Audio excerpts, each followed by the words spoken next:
Exposure-based interventions are highly effective for the treatment of anxiety disorders and fear-related problems. Because of their effectiveness, these interventions have been widely disseminated all over the world. They have proven to be effective for the treatment of obsessive-compulsive disorder, post-traumatic stress disorder, and panic disorder, among others. These interventions are based on theoretical models that unfortunately lack empirical support regarding their mechanisms of action. That means that they work, but we do not know why they work. And this may be due to the gap between basic and applied research. The aim of this presentation is to inform about some very interesting developments in the field of basic research, and I also intend to highlight the importance of the integration between basic research and applied research. Basic research may inform about the mechanisms responsible for fear reduction, and in turn this may open an opportunity for refining treatments, for making treatments more effective. Before getting into matter, I would like to go over the psychological phenomenon called Pavlovian conditioning, which as a procedure consists on the paired presentation of a conditioned stimulus and an unconditioned stimulus. As a result of this procedure, the conditioned stimulus acquires the ability to produce conditioned responses. So, for instance, we have an unconditioned stimulus, say an electroshock, and this may provoke a fear response.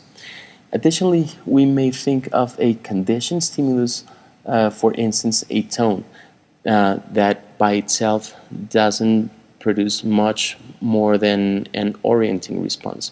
After a paired presentation of the tone and the shock, eventually the tone will have the capacity to produce conditioned responses. This is fear responses that were originally only produced by the shock.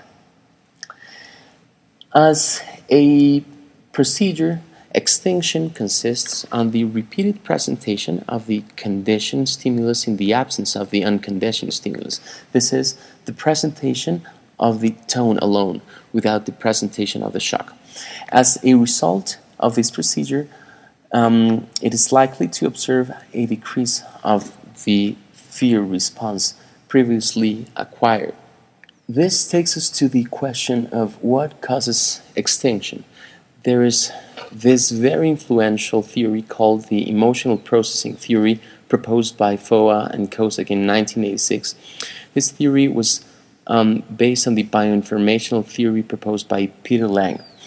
It assumes that fear structures or mental representations are responsible for the maintenance of fear. In other words, individuals who suffer from anxiety disorders and fear-related problems have mental representations that are responsible for the persistence of fear responses.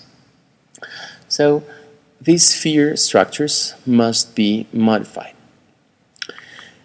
According to this theory, there is one initial condition for fear to decrease, and it is the activation of the fear structure. And this is done by means of exposure therapy. So exposure activates fear structures, and this allows for corrective information to be incorporated into the fear structure. And this corrective information is the conditioned stimulus is not longer dangerous.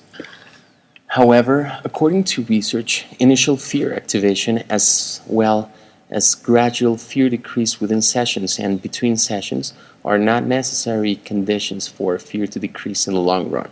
This means, in actual clinical practice, that a patient might finish a therapy session experiencing very high levels of fear and still experience a decrease of fear in the long run. So this emotional processing theory makes predictions that have not necessarily been found in basic research. Krask and her colleagues have drawn from learning theory in psychology. Specifically, they have focused on the Rescorla-Wagner's model, probably the most influential associative learning theory in Pavlovian conditioning. And they have attempted to improve exposure-based interventions. According to the Rescorla-Wagner's theory, learning depends on surprise. So the more surprised an individual is, the more he or she will learn. Surprise is defined as the difference between actual and potential knowledge. So the greater the difference between what is known and what could potentially be known, the greater the magnitude of learning. So imagine you've never perceived lightning before in life. When you do, that specific stimulus won't mean much. It may produce an orienting response, but it doesn't have any predictive value. But after a few seconds, you may perceive a very loud noise provoked by thunder. At that point, you will experience anxiety to some extent. You may experience some physiological activation, and at that point, you will be very surprised, and lightning will predict the occurrence of the loud sound provoked by thunder. So, according to this model, that's when learning takes place. Such assumption that learning depends on surprise is equally valid for acquisition and for extinction. So, going back to the work conducted by Krask and her colleagues, the way to enhance exposure-based interventions is to set the conditions for high discrepancy between actual knowledge and potential knowledge. In other words, the focus in this line of research is to surprise individuals during fear extinction. That way, it is possible that fear will be extinguished more efficiently and more effectively. This could enhance extinction learning. So, how could this be done? An alternative is to present individuals with stimuli that predict in a very powerful and reliable way that some negative event is going to occur, but at the end it never occurs. So imagine the case of a person who fears dogs. That person during fear extinction might be exposed to very powerful and reliable predictors of a negative outcome, which could be the sight of a dog or the sound of a dog barking. When those two exciters are presented together, the individual will have the information to predict in a very powerful and reliable way that something negative is about to happen. But when it does not happen, there will be a very high discrepancy between what was predicted and what actually happened. So it is possible that way individuals may learn more effectively that the conditioned stimuli are not actually dangerous, and that's a way to enhance exposure therapy.